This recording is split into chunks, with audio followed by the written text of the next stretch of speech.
أهلا بكم متابعيني الأعزاء، متابعي قناتي ومتابعي مسلسل العميل. اليوم أحداث حلقة جديدة، أحداث ومفاجآت قوية جدا. تابعوا معي الفيديو. بتبدأ أحداث حلقتنا زي ما شفنا في نهاية الحلقة اللي فاتت، وصدمة نور لما شافت وسام وخولة بيتكلموا مع بعض.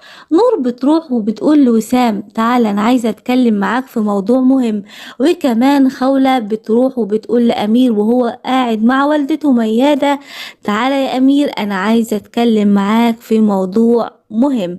بتقول له يا ريت تيجي بسرعة. نور بتقول له وسام انت كنت بتتكلم مع خولة في ايه؟ قال لها وسام ابدا احنا كنا بنتكلم في شغل. قالت له شغل ايه؟ ومين هو الشخص اللي انت بتكرهه ده ومش بتحبه؟ قال لها هيكون مين يعني؟ اكيد ملحم، انا ما بحبش ملحم ابدا، وانا كنت عايز استغل خولة بما انها خلاص بعدت عن ملحم، عايزة اخليها تشتغل معايا. كنت بتكلم معاها في الموضوع ده ان هي ممكن تشتغل معايا ونوقع ملحم، يعني لو تعرف حاجة تدين ملحم وندخله السجن، ممكن من خلالها انها طبعا تساعدني. اكيد يعني خولة عارفة خفايا ملحم. طبعا نور بتصدق كلام وسام. بيقول لها وسام انت يعني بدأت تغار عليا ولا ايه؟ بتقوله ابدا هغار عليك ليه؟ اما خولة بتقول لأمير انت قتلت حيان؟ قال لها لا انا ما قتلتش حد. قالت له ايوه بس انا سمعت ان هو مات وان انت اللي قتلته علشان ترضي المعلم ملحم، ده صحيح؟ قال لها صدقيني يا خولة كل اللي سمعتيه ده غلط، انا ما قتلتش حد.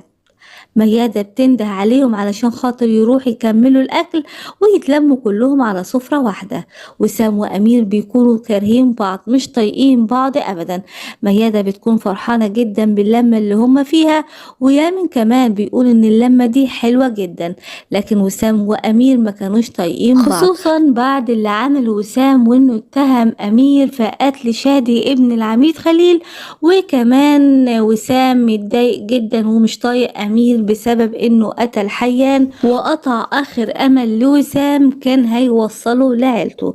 امير بيقول لوالدته ان اللمة فعلا حلوة، بس يا ريت ما كانش حد غريب يكون موجود معانا. وسام طبعا بيقول لامير تقصدني انا؟ امير بيقول له ايوه انت غريب، اتهمتني وكنت كمان هتروحني، انت كنت هتضيعني خالص، انت كنت هتدخلني السجن بتهمة القتل وانا ما عملتش حاجة، وكمان اثبتت براءتي. يا ريت تخرج بره، انت قاعد معانا ليه اصلا؟ وطبعا بيتعامل امير مع وسام وبيكون قاسي جدا عليه وبيطرده. وسام بيتحرج جدا وبيستأذن علشان يمشي، وهو نازل على السلم من عند ميادة بيفكر في حاله وفي نفسه وهو صغير. بيفتكر وسام ذكرياته زمان لما كان بيبيع المحارم مع صديقه، لما صديقه كان بيقول له الناس كلهم عندهم بيوت واحنا مرميين في الشارع، ليه اهلنا عملوا فينا كده؟ كان بيرد وسام على صديقه وبيقول له ان اكيد بابا بيحبني هو وماما اكيد، واكيد اهلنا ما كانوش قاصدين يرمونا في الشارع، اكيد حصل غصب عنهم، يمكن احنا ضعنا منهم زمان او ممكن يكون خطفنا. طبعا وسام كان صعبان عليه جدا نفسه علشان ما عندوش عيلة، وان امير قال له اخرج بره، والموضوع ده بيضايق وسام جدا.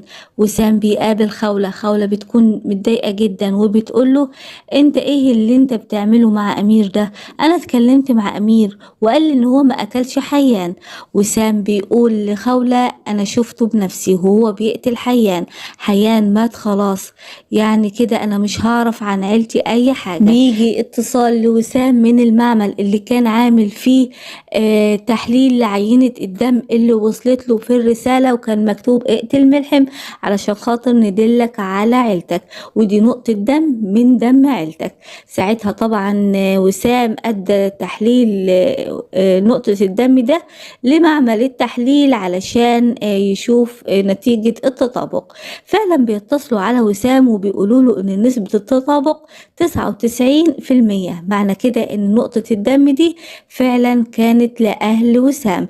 وسام بيكون مبسوط وسعيد جدا، وبيقول لخولة إن هو أسعد واحد في الدنيا، وإن هو أخيرا هيلاقي أهله. طبعا خولة بتكون مستغربة جدا وبتقوله إيه اللي حصل. قال لها إن اللي حصل إن جاله طرد على البيت، والطرد ده موجود فيه نقطة دم، ورسالة بتقول إن دي نقطة الدم من أهلك. معنى كده إن أهلي لسه عايشين يا خولة. وكانوا مبسوط وفرحان جدا. خولة بتقول له بس ما كانش مكتوب أي حاجة غير كده، غير موضوع دم أهلك ده. قال لها أيوة طبعا. ومرضيش طبعا وسام يقول لخولة إنه كان مكتوب كمان في الرسالة إنه يقتل ملحم علشان خاطر يدله على مكان أهله. لكن وسام طبعا بيكون متفاجئ ومبسوط جدا، لدرجة إنه بيشيل خولة وبيلف بيها وبيكون فرحان جدا. أما أمير بيكون قاعد بيفكر في أخوه غسان، وماسك صورة غسان، وبيقول إن هو أكيد لازم يوصل له، لازم يوصل لغسان أخوه بأي شكل من الأشكال. أمير بيروح علشان خاطر يستلم البضاعة من كمال، وكمال بيقول له البضاعة أهي اللي انت طلبتها من المعلم ملحم، بس أنا شاكك في الموضوع ده. فبيقول له أمير هو انت على طول شاكك في كل حاجة؟ كمال بيقول له أيوة، منين يعني عايز بضاعة اللي اسمه بلال ده، ومنين الشرطة بتدور عليه واحنا بندور عليه، وانت هتروح تمسكه كده بمنتهى البساطة؟ فبيقول أمير لكمال لا، مش بمنتهى البساطة أكيد، لكن أنا معرفش إيه اللي بيدور في دماغ بلال.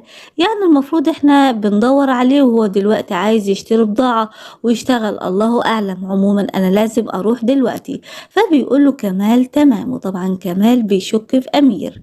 أما نور بتروح وبتاخد رقم التليفون اللي أخدته من تليفون وسام، طبعا الرقم ده الخاص بملحم، وبتروح وبتتصل على الرقم ده، وطبعا بتطلبه من الشارع من بره من رقم تاني علشان تشوف مين الشخص ده اللي اتصل على وسام.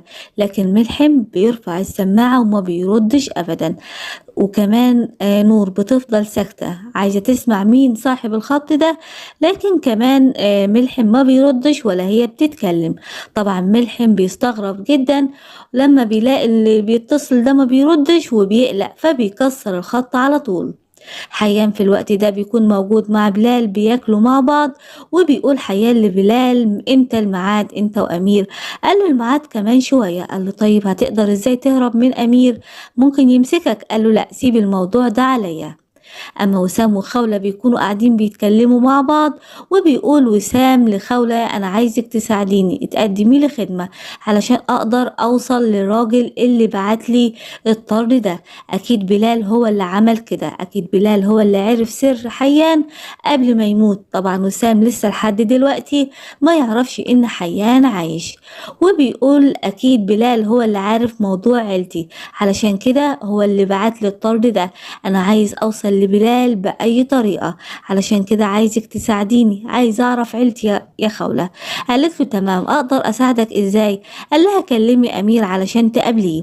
بالفعل خولة بتتصل على أمير وبتقوله إن هي عايزة تقابله ضروري. أمير في الوقت ده بيكون رايح يسلم البضاعة لبلال، بيقول لها مش وقت يا خولة، عندي شغل. فبتقوله لا، الموضوع مهم، أنا عايزة أقابلك دلوقتي. فبيقول لها تمام. بيجي فعلا أمير وبيقابل خولة، وخولة بتقوله بتتكلم معاه في موضوع حيان. فبيقول لها صدقيني أنا ما قتلتش حد. قالت له أنت رايح فين؟ رايح علشان خاطر تلاقي بلال صح؟ عايز تقتله كمان زي ما قتلت حيان علشان ترضي المعلم ملحم؟ قال لها لا، أنا ما قتلتش حيان ولا هقتل بلال، والمرة دي مش هسمع كلام ملحم، وصدقيني بعد كده هتعرفي الحقيقة. قالت له يعني إيه؟ مش فاهمة. قال لها بعدين هتعرفي كل حاجة، أنا لازم أمشي دلوقتي. وسام في الوقت ده بيكون واقف بعيد ومتفق مع خولة إن هي تقابل أمير علشان خاطر يمشي ورا أمير ويراقبه ويعرف هو رايح فين بالظبط، وأكيد بيكون رايح لبلال. وطبعا وسام عايز يوصل لبلال. فعلا بيمشي وسام ورا أمير علشان طبعا يوصل لبلال. أما كمال بيروح لملحم وبيقول له أي خدمة، بيقول له أديت البضاعة الأمير؟ قال له تمام. قال له طيب احنا دلوقتي عايزين صفقة بضاعة مزيفة، عايزين نعمل فخ بسيط كده. قال له لمين؟ قال له هتفهم بعدين، عموما جهز لي البضاعة المزيفة. علشان نطلع بيها. فبيقول له كمال طيب بلاش أمير يجي معانا المرة دي. قال له لا، لازم أمير يجي معانا. ملحم طبعا بيكون عايز يختبر أمير علشان يعرف إن كان فعلا بيشتغل مع العميد خليل في الشرطة ولا لا، وطبعا هيعرف العميد خليل بالبضاعة ولا لا. وبدأ فعلا يشك ملحم في أمير. أما أمير بيروح علشان خاطر يسلم البضاعة لبلال. أمير بيطلب من يامن إن هو يساعده، بيقول له هتقدر تساعدني ولا هتفشل؟ فيامن بيقول لأمير لا مش هفشل، أنا آسف جدا على موضوع حيان، هو اللي خبطني على دماغي وهرب. قال له خلاص اللي حصل حصل، إن عموما انت عملت اللي عليك، المهم دلوقتي خلينا في شغلنا، اركب معايا العربية وزي ما قلت لك اعمل. يامن طبعا خلاص هيساعد أمير علشان خاطر يقدر يوصل لبلال. أما نور بتروح للملازم سامي في اسم الشرطة وبتقوله أنا عايزة منك طلب، وطبعا بتكون واخدة معاها أكل علشان عارفة إن سامي بيحب الأكل. بتقوله أنا عايزاك تعرف لي رقم التليفون ده بتاع مين ضروري جدا. قال لها أيوة بس الموضوع ده هيكون خطير. قالت له معلش عشان خاطري. قال لها طيب ليه ما قلتيش للملازم وسام؟ قال لها قالت له أنا كنت هعمل كده لكن وسام مشغول جدا ومش بيرد عليا. قال لها سامي ماشي هحاول. أما يامن بيتحرك بالعربية، أمير كمان بيكون رايح علشان خاطر يقابل بلال. بلال بيكلمه في التليفون وبيقوله على المكان بالظبط اللي هيروح فيه وهيقابله علشان يحط البضاعة. بيقوله كمان إنه يحط البضاعة في صندوق الزبالة اللي قدامه، وطبعا بيحطها أمير وكان عايز يقدر يوصله، لكن طبعا بيقوله لا أنا شايفك يلا امشي، اركب عربيتك وامشي على طول. بيكون في شخص تبع بلال مستني علشان خاطر يراقب أمير وياخد شنطة البضاعة من الزبالة. بينزل فعلا الشخص ده وبياخدها. أمير كان مراقبه وهو ويامن من بعيد. أمير بدأ يتحرك، أما يامن بيروح وبيخبط الشخص ده في ظهره بالعربية، وبعدين بيوقف وبيقوله أنا آسف خلاص إحنا لازم نستنى علشان كل واحد مننا ياخد حقه، ولا أقولك إحنا لازم نستنى علشان خاطر الشرطة يدونا التأمين بتاع العربية اللي اتكسرت. يامن بيحاول إن هو يعطل الشخص ده علشان أمير هو اللي طلب منه كده، علشان يقدر أمير يراقب الشخص ده ويعرف مكان بلال. بالفعل يامن بينفذ تعليمات أمير وبيعتذر بعدين للشخص ده وبيمشي وبيسيبه على طول. بيكلمه أمير وبيقوله خلاص يا يامن مهمتك انتهت أنا هكمل. وبالفعل أمير بيمشي ورا الشخص ده بالعربية. الراجل ده تبع بلال بيكون واخد البضاعة اللي حطها أمير في صندوق الزبالة. أمير بيكون ماشي وراه علشان يوصل لبلال اللي موجود في مكان بيكون موجود في المستودع ده فيه تلاجات وكان فيه لحمة كتير، وبيقول للراجل بتاعه يلا تعالى بسرعة. أمير بيمشي وراه بالعربية. أما وسام كان ماشي كمان ورا أمير لأنه كمان مراقب أمير وعايز يوصل لبلال وعارف إن أمير هيروح يقابل بلال. بيدخل أمير على المكان اللي الراجل تبع بلال دخل فيه علشان يوصله. بيكون فيه تلاجة فيها لحمة كتير جدا. وسام كمان دخل شافوا بعض جوه وبيتخانقوا. بيتخانق أمير مع وسام. أمير بيقول له أنت إيه اللي جابك هنا؟ جاي ورايا ليه؟ قال له أيوة. أنت إيه اللي جابك هنا؟ قال له انت عايز تقبض على بلال؟ قال له ايوه علشان اسلمه للشرطة. قال له طيب خلاص الشرطة جت يلا سلمه. يلا هما الاتنين فضلوا ماشيين علشان يدوروا على بلال، لكن الراجل اللي تابع بلال واللي كانوا مراقبينه قفل عليهم التلاجة وكمان شافوا بلال وهو واقف بره وبيتم حبس وسام وامير في التلاجة اللي فيها اللحوم. طبعا بيكونوا سقعانين وبردانين جدا. بلال كان عايز يقفل عليهم، فضلوا يخبطوا وقفل بالفعل عليهم بلال ومشي.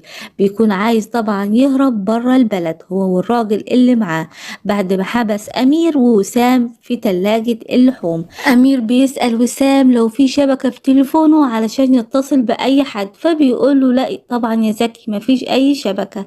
وبيكون وسام وأمير مش طايقين بعض وبيقول له خلاص دي آخرتها، آخر حاجة كنت أتوقعها إن أنا أموت مع واحد زيك. وبيتخانقوا مع مع بعض كالعادة، ما بيكونش حابين بعض أبدا، مش عارفين كمان يخرجوا من التلاجة اللي هما فيها. ميادة في الوقت ده بتكون بتفكر في موضوع وسام وإنه خرج زعلان. نور بتقول لها إن شاء الله الأمور هتكون بين وسام وأمير هتكون تمام، وإن أمير عنده حق طبعا علشان طرد وسام، لأن وسام كان خلاص هيدخله السجن بتهمة القتل. لكن بصراحة أمير زودها شوية، إن شاء الله يكونوا كويسين، ما تقلقيش من حاجة. أما وسام وأمير بيكونوا لسه قاعدين في التلاجة متلجين جدا، مش عارفين يعملوا إيه. أمير بيقول لوسام احكي، أنت ليه بتكرهني؟ أنا عملتلك إيه؟ وسام بيطلع الورقة اللي كانت في جيبه اللي مكتوب فيها اقتل ملحم علشان نعرفك على عيلتك، وقال له انت اللي خلتني افقد اخر امل ليا. طبعا بيكون امير مش فاهم وسام يقصد ايه، فبيبص امير مرة واحدة فوق في التلاجة، فبيشوف شباك صغير، فبيفكر ان هم ممكن يقدروا يهربوا منه. فبيقول له وسام يلا قوم بلاش حكاياتك التافهة دي، تعال نشوف موضوع الشباك اللي فوق ده علشان نقدر نهرب. انت هتوطي وانا هطلع افتح الشباك علشان نهرب. قال له لا يا زكي، ما انت ممكن تسيبني وتهرب. قال له لا طيب ما انت كمان ممكن تسيبني وتهرب. وسام بيقول له لا ما تقلقش، احنا محتاجينك يعني، اكيد مش هسيبك تموت هنا. امير بيقول له والله انا لو مت هلاقي اللي يزعل عليا عشان عندي عيلة، لكن انت. وسام طبعا بيكون ما عندهوش عيلة فبيتضايق جدا. بيقول له وسام انا قريب جدا هيكون عندي عيلة وهيكون عندي حد هيزعل عليا جدا.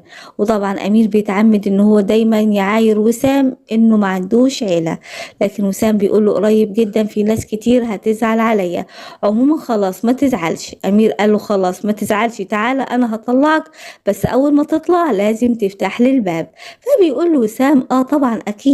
وسام بيطلع بالفعل من الشباك الصغير وبيطلع من بره التلاجة. وبعد كده امير بيقول له يلا يا وسام افتح لي بسرعة، افتح لي علشان اخرج. بيروح طبعا علشان خاطر يفتح. وسام بيقول له بص انا مش هفتح لك. امير بيقول له وسام ما تهزرش افتح التلاجة. قال له لا مش هفتح لك. وطبعا وسام بيغدر بامير، وامير بيكون سقعان ومتلج جدا جوه التلاجة، وخلاص بيكون فقد الامل وبيقول اكيد انا هموت هنا، وبيكون منهار جدا. وبيقرر امير ان هو يكتب رسالة لوالدته، بيقول لها في الرسالة سامحيني يا امي انا زعلتك كتير، لكن الحقيقة انا ضابط شرطة وبشتغل مع العميد خليل مش مع المافيا ولا مع ملحم، يا ريت يا امي ما تزعليش مني. وطبعا بيكون خلاص فقد الامل، كان فاكر ان خلاص وسام سابه ومشي وغدر بيه. بتخلص حلقتنا على كده، يا رب الفيديو يكون نال على اعجابكم. في الحلقة القادمة سنعرف يا ترى وسام هيغدر فعلا بأمير وهيسيبه في التلاجة، ولا هيرجع ويفتح التلاجة وينقذ أمير. أحداث ومفاجآت قوية جدا انتظروها مني في الحلقات القادمة من مسلسل العميل. لو أول مرة تشوفوا قناتي ياريت تشتركوا في القناة وتفعلوا الجرس على الكل علشان توصل لكم كل الحلقات حصريا قبل ميعاد عرضها. شكرا لكم ولمتابعتكم.